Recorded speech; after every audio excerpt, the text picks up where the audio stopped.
ভালোবাসা দিবসে আসলে নিজের মানুষটাকে শুধু একটা স্পেশাল দিনে কেন সব সময় মুখে বলতে হবে। কিছু মানুষ আছে ভালোবাসাটা স্বীকারোক্তি দিতে চায় না।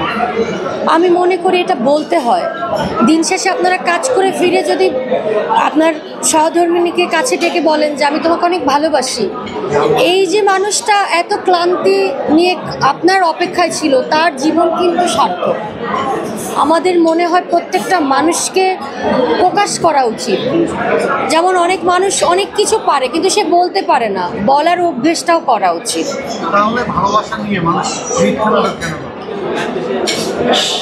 ওই যে বললাম আমাকে জটিল ধাঁধায় ফেলতে চাচ্ছেন, আমি বুঝতে পারছি।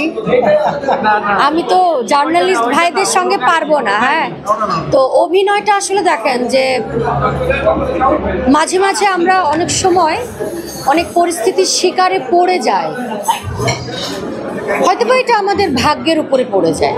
সবার জন্য কিন্তু সেম নয়। মানুষ ভালোবাসতে যেমন জানে, দুটারই তো আসলে সাদা কালো, ভালো মন্দ, আধার আলো, সব কিছুরই তো পজিটিভ নেগেটিভ আছে। বিশ্বাসের নামই তো জীবন। আমার যে ধর্ম, সে ধর্মে বিশ্বাস না থাকলে আপনার দুনিয়া চলবে। আপনাকে বাঁচতে হলে বিশ্বাস করতেই হবে, কারো না কাউকে আপনাকে বিশ্বাস করাই লাগবে।